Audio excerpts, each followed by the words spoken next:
8, voice over 29. অবিভক্ত বাংলার এক প্রান্তে কুমিল্লা শহরে জন্ম নিয়েছিল দুই বিপ্লবী, শান্তিসুধা ঘোষ এবং সুনীতি চৌধুরী। দুই সাহসী যোদ্ধা যারা এদেশের নারীর অসীম শক্তি এবং অটুট সংকল্পের প্রতীক হয়ে উঠেছিলেন। দেশমাতৃকার প্রতি তাদের গভীর প্রেম এবং দেশ স্বাধীনতার প্রতি অদম্য প্রতিশ্রুতি তাদের নিয়ে এসেছিল এক ঐতিহাসিক মুহূর্তে। Voice over 30। সরলা দেবী, ক্ষুদিরাম, শ্রী অরবিন্দ, নেতাজি সবার আহ্বানে বাংলার সর্বত্র গড়ে উঠেছিল যুগান্তর গোষ্ঠীর স্ত্রী সংঘ, দীপালি সংঘ, মেয়েদের আখড়া, যেখানে দীনেশ মজুমদার, অখিল নন্দী, বীরেন ভট্টাচার্য প্রমুখ ব্যায়াম, কসরত, অস্ত্রচালনা প্রভৃতি শেখাতেন। যোগদান করেছিলেন প্রফুল্ল নলিনী ব্রহ্ম, কমলা দাশগুপ্ত, কল্যাণী দাস, বীণা দাস, লীলা কামলে, প্রভাত নলিনী, শোভারানী, অমিয়া, বিভা, বনলতা, শান্তি রায়, বহু বিপ্লব কন্যা। বিমল প্রতিভা দেবী, যিনি শান্তির মনের মাঝে স্বাধীনতার অগ্নি জ্বালিয়ে দিয়েছিলেন, আশীর্বাদ করেছিলেন যেন সে আনন্দমঠের শান্তি হয়ে ওঠে। শান্তির মনে এক অটুট বিশ্বাস ছিল যে ত্যাগ এবং সংগ্রামের মাধ্যমেই ভারতকে স্বাধীনতা পাওয়া সম্ভব। Voice over 31। এই আবেদনের মাধ্যমে শান্তি ও সুনীতি চেয়েছিলেন চার্লস স্টিভেন্সের কাছাকাছি পৌঁছতে। স্টিভেন্স একজন ইংরেজ ম্যাজিস্ট্রেট, যিনি কুমিল্লায় বিপ্লবীদের উপর অমানবিক অত্যাচার চালাতেন। তাদের লক্ষ্য ছিল তাঁর ভবলীলা সাঙ্গ করা। Voice over 32।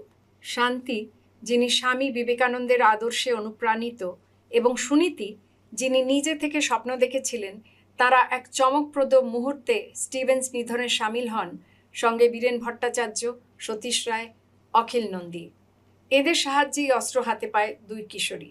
বিও 33।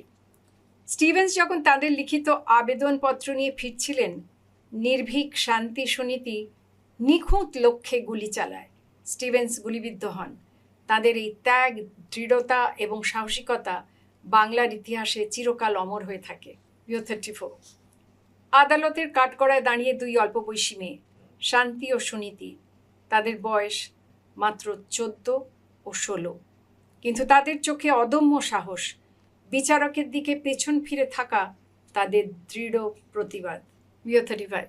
আদালতে সেই দৃশ্যটি চিরস্মরণীয়। এসডিওর মিথ্যে জবানবন্দি শুনে শান্তি ও সুনীতি প্রকাশ্যে তাকে মিথ্যেবাদী বলে চ্যালেঞ্জ জানায়। তাদের এই ফুর্তি ও বিক্রম দেখে আদালতে উপস্থিত সবাই হতবাক। বিও 36। আদালত শান্তি ও সুনীতিকে 12 বছরের কারাদণ্ডে দণ্ডিত করল। তাদের মুখে কোনো বিষণ্ণতা নেই, যদিও তারা ভেবেছিল বঙ্গে প্রথম নারী শহীদ হয়ে তারা অমরতা অর্জন করবে। করিডোর দিয়ে যখন তাদের নিয়ে যাওয়া হচ্ছিল, তখন তাদের হাবভাব ছিল খুশি আনন্দে ভরপুর। বিও 37। জেলে এসেও তারা সংগ্রামের প্রতীক হয়ে রইল। বন্দীদের মধ্যে তারা আনলো হাসি, গান আর নতুন জীবনের স্পন্দন। শান্তির মা লিখলেন, যিনি তোমার কোমল হাতে লৌহ বলয় পরিয়ে দিয়ে আমার কাছ থেকে কেড়ে নিয়েছেন, তিনি আমার প্রহ্লাদের হরি। তপস্যার শেষে তিনি তোমাকে আমার বুকে ফিরিয়ে দেবেন। বিও 39। এই দুই বঙ্গকন্যার সাহসিকতা, তাদের অদম্য মনোবল এবং আত্মত্যাগ বাংলা তথা ভারতের ইতিহাসে চিরকালীন অনুপ্রেরণা হয়ে থাকবে। শান্তি ও সুনীতির মতো নারীরা আমাদের স্বাধীনতার ভিত্তি স্থাপন করেছে, যা আজও আমাদের গর্বিত করে। প্রফুল্ল, নলিনী, শান্তি এবং সুনীতির সাহসিকতা, অদম্য মনোবল এবং আত্মত্যাগ বাংলা এবং ভারতের ইতিহাসে অমর হয়ে আছে। তাদের মতো নারীরা আমাদের স্বাধীনতার ভিত্তি স্থাপন করেছিলেন, ভবিষ্যতের জন্য আমাদের গর্বে ভরিয়ে দিয়েছিলেন। প্রফুল্ল নলিনী ব্রহ্মা তাদের স্কুলে অভিযান চালিয়ে বন্দী হন এবং কারারুদ্ধ হন। দুর্ভাগ্যবশত দীর্ঘস্থায়ী অ্যাপেন্ডিসাইটিসের চিকিৎসার জন্য পুলিশ তাকে কলকাতায় নিয়ে যেতে বারংবার অস্বীকৃতি জানানোর কারণে তার 24তম জন্মদিনে কারাগারেই মৃত্যু হয়। শোভারানীরও হেফাজতে ভয়াবহ মৃত্যু হয়। চন্দননগরে পুলিশ কমিশনারকে হত্যার জন্য প্রশিক্ষক দীনেশ মজুমদারকে ফাঁসি দেওয়া হয়। বিদ্রোহ ভারতের সমস্ত প্রদেশে ছড়িয়ে পড়ে এবং একটি উল্লেখযোগ্য ঘটনায় উত্তরপ্রদেশের কাকরিতে একটি দল নগদ বাক্স লক্ষ্য করে একটি ট্রেন লুট করে। 4 ব্যক্তি, আশফাকুল্লাহ খান, রাজেন লাহিড়ী, রোশন সিং এবং রামপ্রসাদ বিসমিলকে গ্রেপ্তার করা হয় এবং পরবর্তীতে তাদের জড়িত থাকার জন্য ফাঁসি দেওয়া হয়। ইতিমধ্যে কলকাতায় বেগম রোকেয়া সংখ্যালঘু নারীদের অধিকারের পক্ষে এবং রাজনৈতিক সচেতনতা বৃদ্ধির জন্য অক্লান্ত পরিশ্রম করেছিলেন। চট্টগ্রামে আব্দুল রহিম খান স্বাধীনতা সংগ্রামের একদল মুক্তিযোদ্ধার সাথে যোগ দিয়েছিলেন, যা স্বাধীনতা সংগ্রামকে আরও উজ্জীবিত করেছিল। পশ্চিম দেশগুলিতে রাজনৈতিক হত্যাকাণ্ডের নিন্দা সবসময় করা হয় না।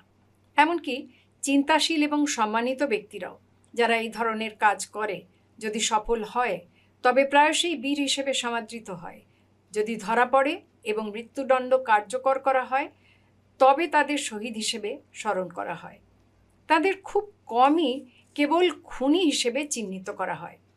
এই দৃষ্টিভঙ্গি ম্যাথিউ আর্নল্ডের কথায় প্রতিফলিত হয়েছে, যা তার একটি কবিতার নিম্নলিখিত পংক্তিতে দেখা যায়। খুন, কিন্তু হত্যা কি? যখন একজন হতভাগ্য ব্যক্তিগত লাভ বা ঘৃণার জন্য একজনের জীবন কেড়ে নেয়, আমরা তাকে হত্যা বলি, তাকে পিষে ফেলি এবং তার নাম দিই। কিন্তু যখন কোনো মহান জনসাধারণের উদ্দেশ্যে একটি বাহু ভালোবাসা বা ঘৃণা ছাড়া কঠোরভাবে উত্থাপিত হয়, সাধারণ নিয়ন্ত্রণ থেকে মুক্ত ক্ষমতার বিরুদ্ধে, সকলের জন্য বিপজ্জনক, এভাবে বাতিল করা, খুনের সঙ্গে জড়িত কোনো ব্যক্তিকে কি এই ধরনের কাজকে স্থান দেওয়া হয়? হয়তো জঘন্য কাজের মাধ্যমে, খুনের মাধ্যমে না। এমনকি অ্যাংলো ইন্ডিয়ান জার্নালগুলিতেও কখনো কখনো রাজনৈতিক হত্যার ন্যায্যতা প্রমাণের পক্ষে যুক্তি দেখিয়েছে। উদাহরণস্বরূপ, যখন 1906 সালে পিওটর স্টোলিপিনের ভিলায় কিছু ব্যক্তিকে হত্যা করা হয়েছিল, রাশিয়ার প্রধানমন্ত্রী এম স্টলিপিন দ্য পায়োনিয়ার 1906 সালের 29শে অগস্ট সংখ্যায় লিখেছিলেন, এই ধরনের অপরাধের ভয়াবহতা এত বেশি যে তা ভাষায় প্রকাশ করা অসম্ভব। তবুও এটা স্বীকার করতে হবে যে স্বৈরাচারী শাসকদের সাথে যুদ্ধরত জনগণের কাছে যুদ্ধের একমাত্র পদ্ধতি হল বিশাল সামরিক বাহিনী পরিচালনা করার ক্ষমতা, যার বিরুদ্ধে নিরস্ত্র জনগোষ্ঠীর পক্ষে দাঁড়ানো অসম্ভব। যার যখন ডুমা ভেঙে দেন, তখন তিনি সহিংসতা ছাড়া সংস্কার অর্জনের সমস্ত আশা ধ্বংস করে দেন। বোমার বিরুদ্ধে তার সেনাবাহিনী শক্তিহীন এবং সেই কারণে তিনি তার পূর্বপুরুষদের মতো তরবারির মাধ্যমে শাসন করতে পারেন না। এমনকি সবচেয়ে সাহসী মানুষের পক্ষেও ন্যায্য বা দৃঢ়ভাবে শাসন করা অসম্ভব হয়ে পড়ে যখন তাদের জীবনের প্রতিটি মুহূর্ত বিদ্রোহী মৃত্যুর আতঙ্কে কাটানো হয় এবং তারা লোভী শিরকে পরিণত হয় অথবা প্রতিশোধের উন্মাদনায় নিজেদের টিকিয়ে রাখে, যা তারা যে আগুন নিয়ন্ত্রণের চেষ্টা করছে তা বাড়িয়ে তোলে। এই ধরনের পরিস্থিতি স্থায়ী হতে পারে না। কোনো ভারতীয় সন্ত্রাসী তার নীতি এবং কর্মকাণ্ডকে ন্যায্যতা দেওয়ার জন্য এই শব্দগুলিকে আরও উন্নত করতে পারেনি। কিন্তু ইংরেজদের মধ্যে ইউরোপীয় এবং ভারতীয় সন্ত্রাসীদের মধ্যে সীমারেখা টানার প্রবণতা রয়েছে, যা পরবর্তীকালের ক্ষতি করে। এমনকি অ্যানি বেসেন্টও লন্ডনের একটি দৈনিকের প্রতিনিধিকে বলেছিলেন বলে জানা গেছে। অরবিন্দ ঘোষ, যিনি সবেমাত্র খালাস পেয়েছেন, তিনি মার্জিনীর ধরনের একজন মানুষ। পার্থক্য হল তিনি একজন ধর্মান্ধ, যা মার্জিনী ছিলেন না। তিনি ইংরেজ বিরোধী আন্দোলনের প্রাণকেন্দ্র ছিলেন। তিনি সম্পূর্ণ বিশুদ্ধ উদ্দেশ্যের একজন মানুষ এবং সম্পূর্ণ নিঃস্বার্থ।